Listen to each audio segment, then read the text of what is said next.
Hello and welcome to Brilliance Today, where individuals let their brilliance shine through their stories, expertise and philosophy because they're on a mission to make a difference and leave a legacy. Introducing Brenda Dempsey, publisher, speaker and TV presenter. Get ready to be inspired. Hello and welcome to Brilliance Today. This is the Brilliance Magazine Voices of Brilliance podcast, and we have an amazing episode for you today with a fantastic, fabulous, very loving and very from her soul. I want to introduce you to Tamika Mosley. Hi, Tamika. Hi, and thank you so much for having me here. I'm so grateful and honored to be here today. Oh, thank you very much. And I've just been reading a little bit about you, watching some of your videos, and boy, is the audience today in for a fabulous treat. And I'm sure by the end of this podcast, they will be feeling uplifted and inspired to take action on some of the things that we'll be discussing today. So let's jump right on in. And all we've told people is who you are. So tell us a bit more about who you are, what you do, and a little bit about the mission and passion that fuels that. Yeah, so again, my name is Tamika Mosley, and I am an herbalist. And my journey started over 13 years ago when I had a son born with a fatal blood disease. So my son was born with sickle cell. And sickle cell is an inherited blood disease that you get from birth because one parent has a sickle cell trait or a sickle cell gene. So my son was born with sickle cell SS. And this is a disease that's very debilitating. It's fatal. Over 400,000 babies still die every year from sickle cell in Nigeria alone. So it's a very painful disease. So my son started out at the age of 1, and he was in the hospital every 2 months suffering from a crisis. So he started out with splenic sequestration crises. This is crises of the spleen. Okay. So every 2 months he was being hospitalized. And this is when he was 1. And something didn't set right with my soul. And I was never okay with taking him to a hospital every 2 months because they should have been able to cure my son. It shouldn't be where he has to suffer and suffer for the rest of his life. But at the end of the year, he stopped producing red blood cells. So he had to get a blood transfusion. And I was like, oh my gosh. And then after that, another blood transfusion. So it was at the end of that year when I said no more. I had to speak up and say no more. I am going to take a different route. I am not accepting this doctor route. I'm not accepting what they're telling me because I know God said, Revelations 22:2, the herbs are for the healing of the nation. So I just started pulling away from the doctor, started being more with God and the God's medicine cabinet is what I call it. And just asking for guidance from God. And I just started hearing things about the herbs. I started giving my son herbs at the age of 1. And today he is 14. He's a sophomore and has not had any more sickle cell crises in 13 years. Wow, that's amazing. So let me just ask, for the audience, can you tell us where you're from? Because you never told us that. Yes, originally from Shreveport, Louisiana. I was born in Shreveport with 3 brothers, and I'm the baby. So we grew up in Shreveport, Louisiana. It's a small town and in the South. So once I grew up, I relocated to Dallas, Texas, because I wanted more opportunity. I wanted to be around more, a larger crowd of people because Louisiana is a small town. And when you live in a small town with people, growing up with believing the same beliefs, you want to get out and learn more. You want to grow more and expand. So that's what I pretty much did. Yeah, absolutely. And, already we've got so much in common. So I left Scotland, which is it's a small country. I'm now just outside London. Massive opportunity. That's why I'm doing what I do. And I'm the youngest of 4 children too. So there we Wow. go. I'm sure as this conversation goes along, there's synergy. And actually, I don't know. I don't know that we'll go in any particular order. I think we'll go with our intuition. So, already just I've never known you till this minute. I've never met, spoke to you or anything. And Right. already we can find great synergy between us. Our energy, vibrational frequency is at the same level. We're Yes. high output, we're optimistic. But you talk about interconnectedness, and this is a prime example of two humans thousands of miles apart who are Yes. connected through that interconnectedness. And I know before we started this podcast, we were talking about how we're all connected. So Yes. can you give us some of this, a story around when you realized how interconnected we all are? Yes. Okay. The moment I realized that is the moment that I was going through one of the most difficult, hardest, horrific times of my life. I was going through a divorce, and my dear brother, I send him love all the time, but it just wasn't working out. He was on one path, I was on the other path, and it's okay. It's okay. But when I left that situation, what I was in for, I had no idea. As soon as I left my marriage, the whole entire world turned their backs on me. People that I once knew in churches never talked to me again. My family never talked to me again. Everybody didn't know me. I lost everyone. So in that moment, I knew something wasn't right because I knew God didn't bring me this far for me to go to a homeless shelter. I wasn't going to accept that. So I had to break all the way down. I had to go through the valley of the shadow of death. I had to go through the dark night of the soul for 2 years and suffer with great suffering. And in my darkest hour, I'm gonna tell you, Brenda, when everything I've been told in my past life, nothing was working for me. I was yelling at God to please show me, what am I doing? But I stood in front of my mirror because one thing that I did read about in John 14, 16, 17, Jesus said that I'm going to the Father and I'm going to get you a helper. That helper is going to be inside of you. It's the spirit of truth. And so you got to listen to that. That's what I did. I started listening to the truth within me. But I stood in front of my mirror and I started repeating these words. I am that I am. I feel amazing. I am happy. I am strong. Thank you, God. I am that I am. I started saying it over and over and over. And I'm telling you, within 15, 20 minutes, I felt such peace all over my body. And it was during this time where I began to understand, hey, we are all one. The brother that you're mad at, the sister, his attorney you're mad at, that's your sister and that's your brother. You have to love him. You have to love her, because when you do that, love comes back to you, because we are all one. We're all connected. There's no separation. We are all the children of the Creator. And so we have to start showing love to people so we can get love back. Absolutely. I mean, I'm actually feeling quite emotional because we're just so we're saying the same thing. We might use slightly different words. So I talk about the divine light within us, which is exactly what you've been talking about. We're born of I remember as a child, I was brought up a Catholic in Western Scotland.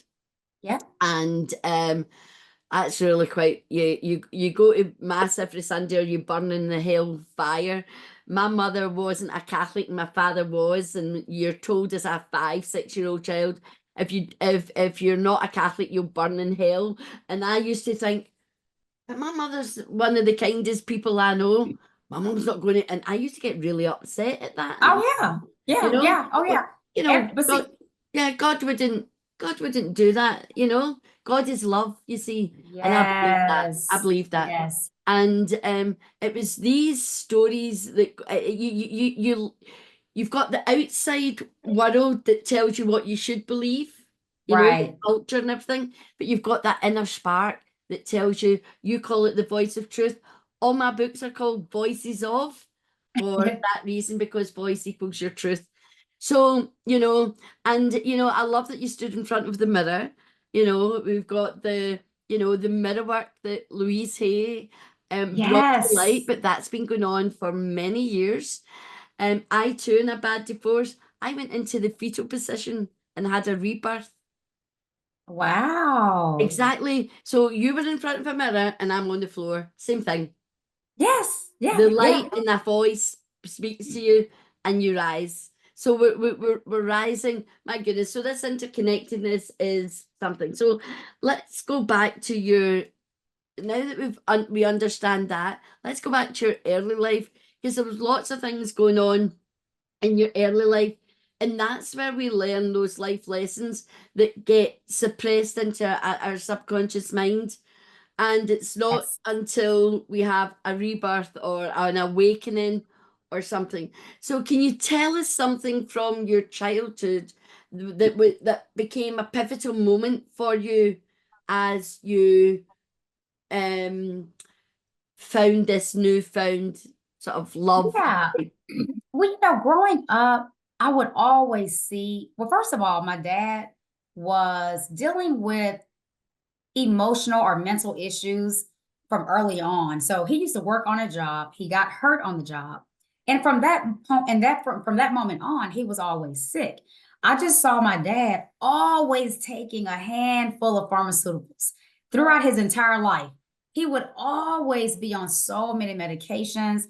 My dad was never well. And before I knew it, he was mental. He had depression, he was on psychiatric medications, and he was getting shock treatment.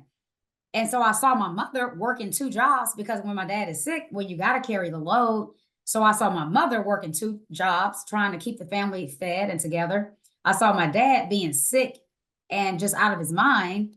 And we just growing up in poverty and my mom struggling. And, that's all I saw.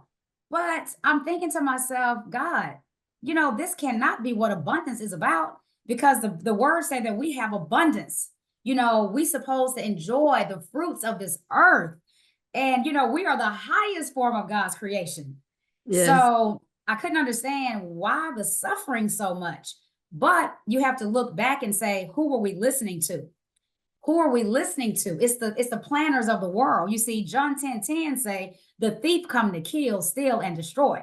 1 John 5:19 says, we know we're the children of God, but the whole world is under the control of the evil ones. So that's the part nobody want to talk about today. And No. until we stand up and talk about that, we will continue to face Hosea 4:6. For the lack of knowledge, my people perish.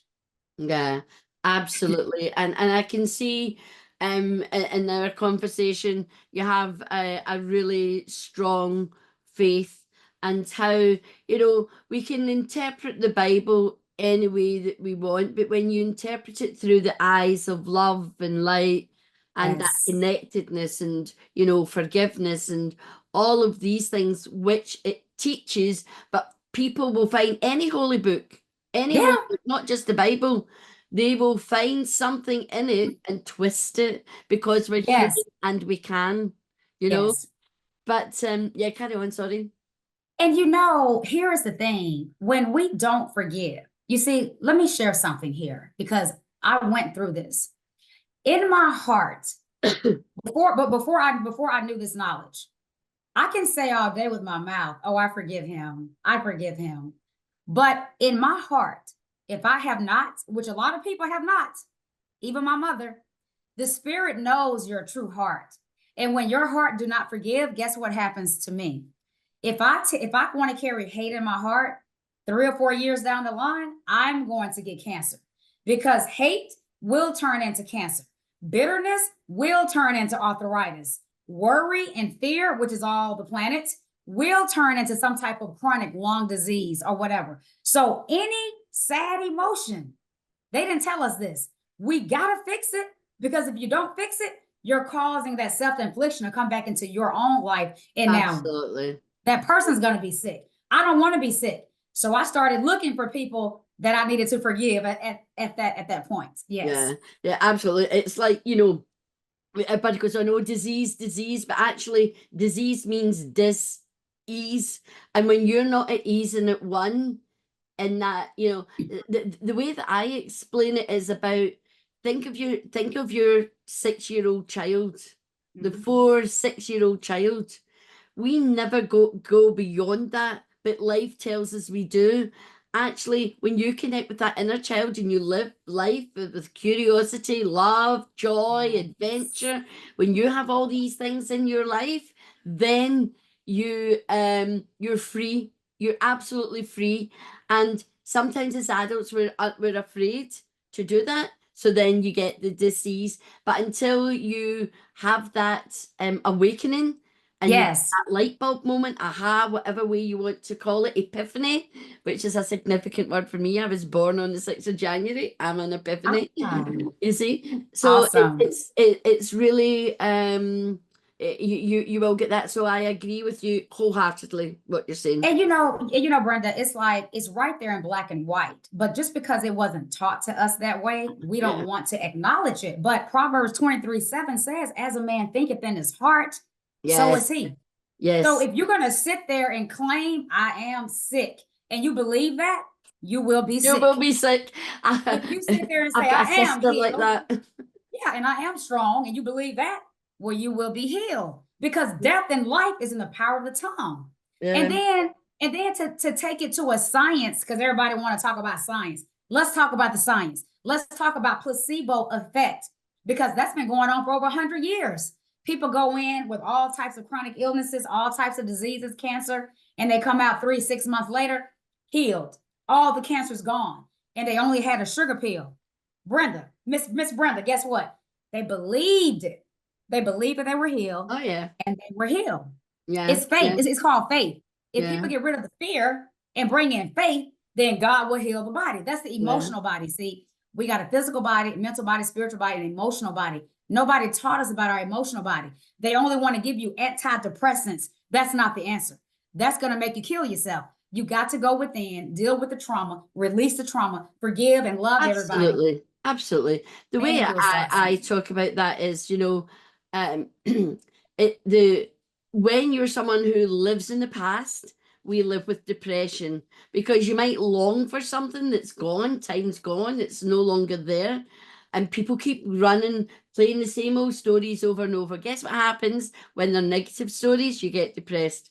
Yeah. When you think to the future and you play what if, what this might happen, that might happen, you then are diving into a pool of anxiety. And none of these are. That's why, and let's talk about this, because I know this is very big for you, mindfulness. So when you live in the present, in the now, then you live in a world of mindfulness and take that time out to be mindful of drinking, this is my ginger tea. Yes. And when you take that time out to be mindful, because that's where the power lies. And so tell us your story of how you understood and realized that mindfulness was something that you wanted to embody and become part of your life. Yes. First of all, mindfulness has never been taught to me my entire existence on this earth. So I had no clue what it was, but I know the Bible says, be still and know. I know it says that. But how I came into mindfulness is I was blood clotting. During the time of COVID, I had dealt with some type of vaccine shedding. So I started blood clotting. And no matter what I took, now I'm an herbalist, but I would take everything, nothing would happen. So I knew that my higher self or God was trying to tell me to learn something different. So I was in level 10 pain. Blood was flowing, like when I'm saying blood clots to the 10th degree, it was awful.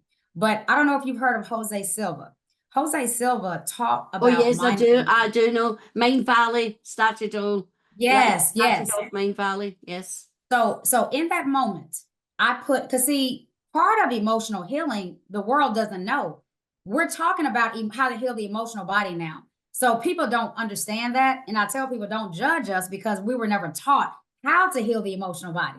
So part of that is sound frequency. When you listen to frequency, your organs know that. Your organs resonate. Our ancestors, all of our ancestors practice sound frequency centuries ago. They knew the importance of grounding. And when you hear the frequency, your organs will go ahead and heal if you know how to speak the right words to go with it.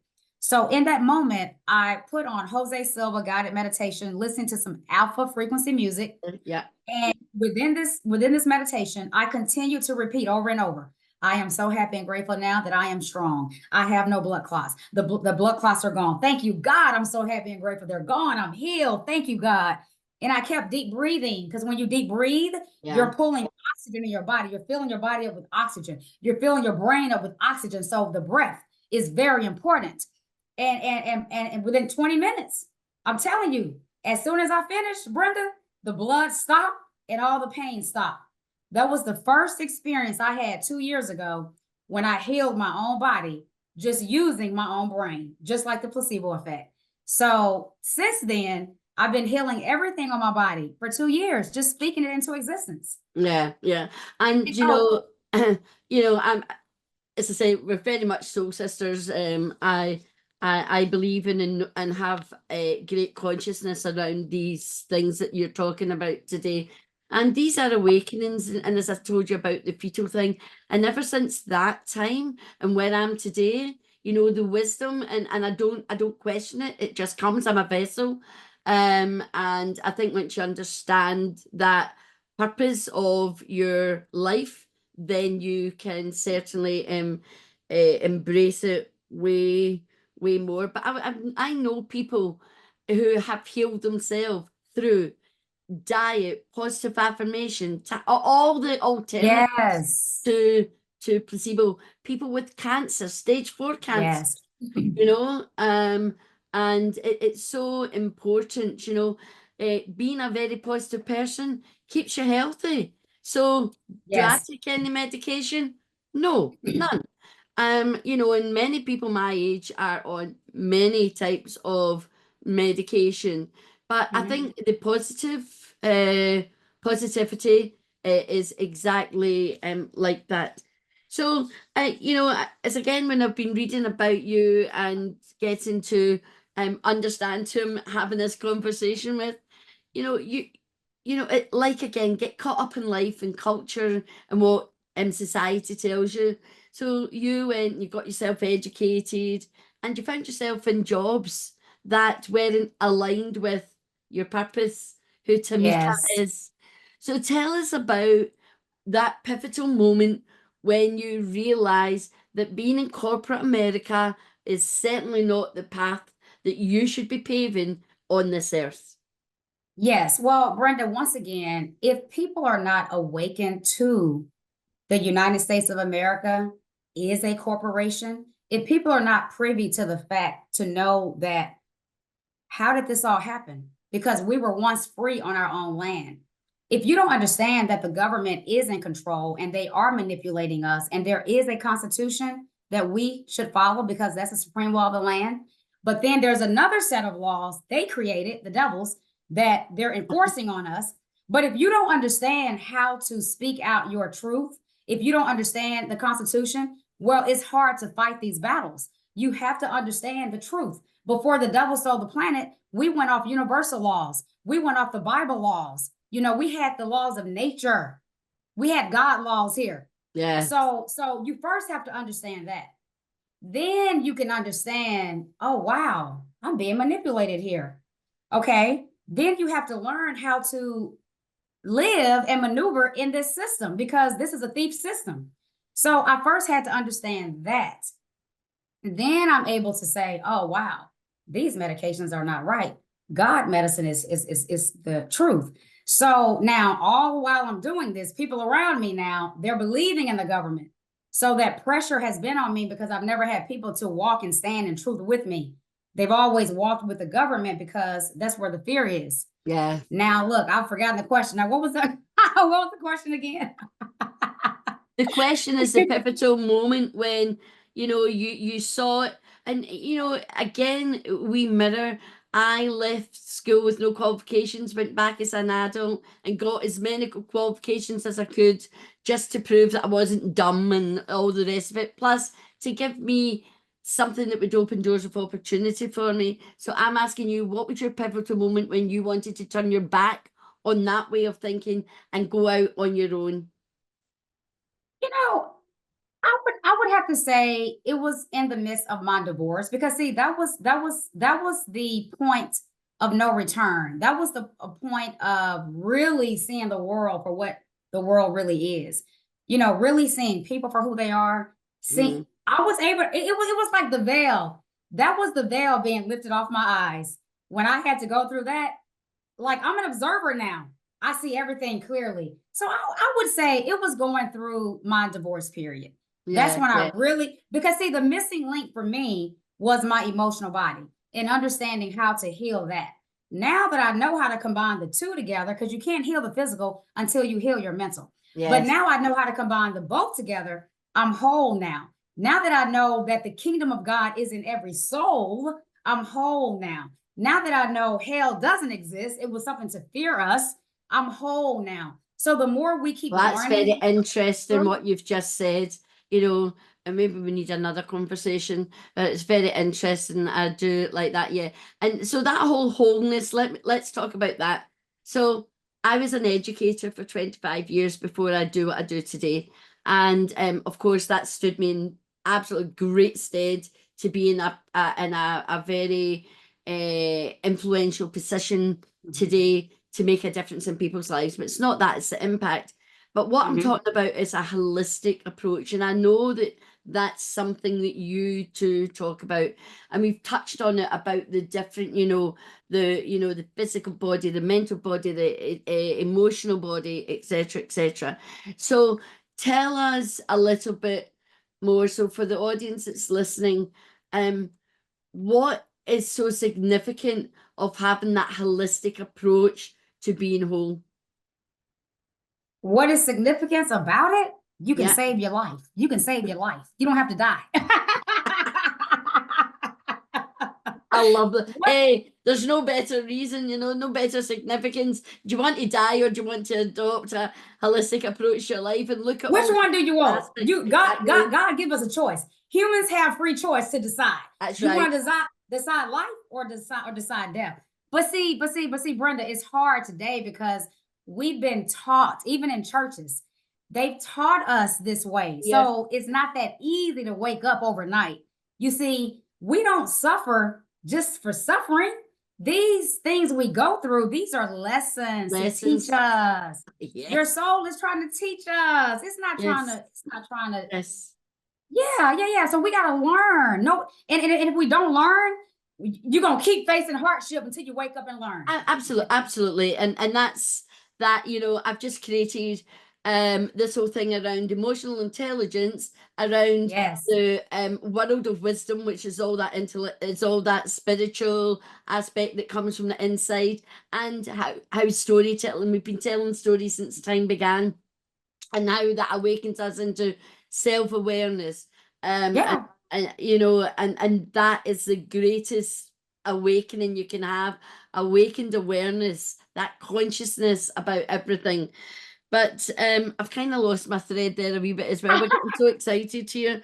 I know. So yeah, talking about philosophy, which I call world of wisdom, you also talk about, and I think this is interesting, the right brain. So we know we've got a left brain and a right brain, feminine energy, masculine energy, left-hand brain, logic, right-hand brain, creativity, and so forth. So tell us about your what you believe and what you voice around the right brain. Well, 2 Corinthians 10:2 or 10:4, wherever that is, it says it clearly. God said, I didn't bring you here for you to fight these battles with your physical. This is not a flesh and blood. He said, I've given you divine powers. The divine powers are in your spiritual mind. That's where your right brain is. Yeah. You're not going to find them in your left brain. Your left brain is your ego. That's your slave-driven brain there. The left brain is the conscious. That's the man. Yeah. Your right brain is the female. That's your subconscious. The subconscious cannot reject no requests ever, but the conscious mind will reject them every time. Absolutely. So we're going to have to learn how to get to the right brain, because that's where the will, the determination, the imagination, the perception, that's where you have all the creativity that God has given us. Intuition, which is God-given. Intuition, yes. That's where we need to be hooked to the right brain in 2024, because that's the only thing that's going to save us. And the only way to get there is to activate it by understanding that I am that I am. There You see, you I tell go. people when Moses went to God and said, Moses, you want me to go get these children, but what do you want me to say? God said, you need to say, I am sent you. And that is the name to use for all generations to come when you call upon me. But see, we miss that. That's why today we should say, I am that I am. I am healthy. I am strong. You see what I'm saying? We got to change the way we I am are talk. the two most powerful words. Absolutely. Yes. The two most powerful words. I remember being at a women's circle once, you know, and we did it. One of the sort of activities, exercises, whatever you want to call it, that we did was to walk about that room.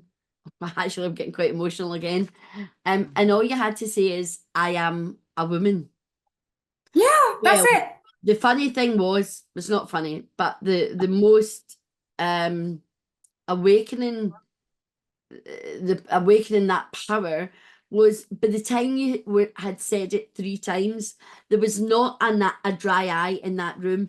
Every woman was being awakened to her power in the right brain, and it was absolutely the energy that was in that room, that was felt, those transformations, those awakenings, was something I will never forget. And it was just simply, I am a woman.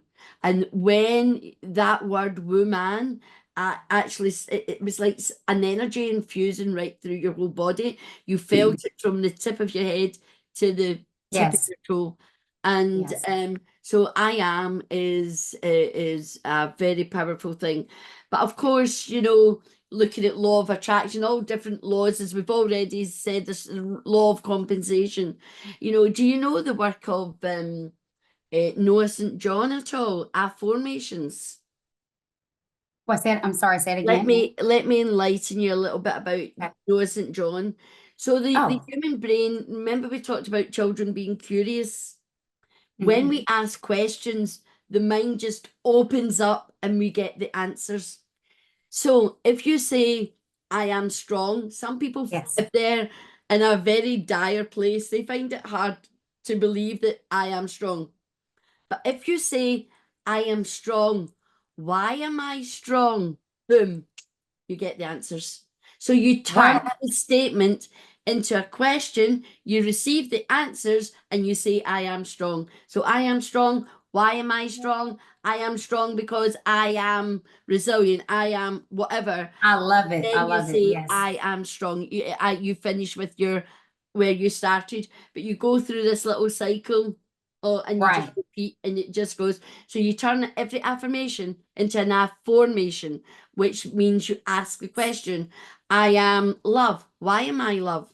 And all of a sudden you will know. So therefore, if you journal and do a gratitude journal, you'll be able to say why you have that gratitude and why because because the spirit is within you. The spirit is waiting for you to ask. The spirit is waiting for you to ask the question. That's why the Bible say, ask and you shall receive, but we don't know to listen.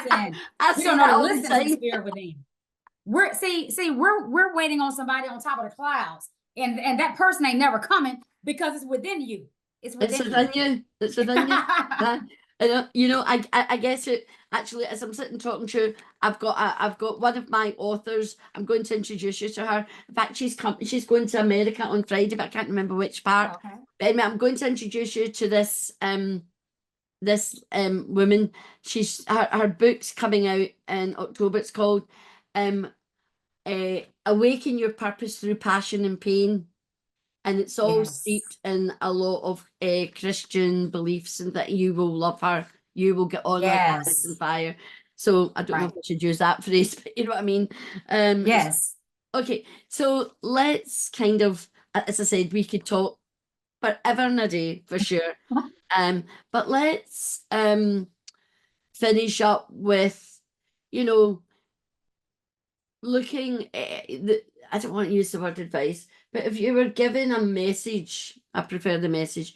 If you were given a divine message to anyone who's walking this earth right now, what are the 3 aspects of our life, our spiritual being, would you ask people to tap into so that they can live a life of purpose, of meaning, one that's healthy?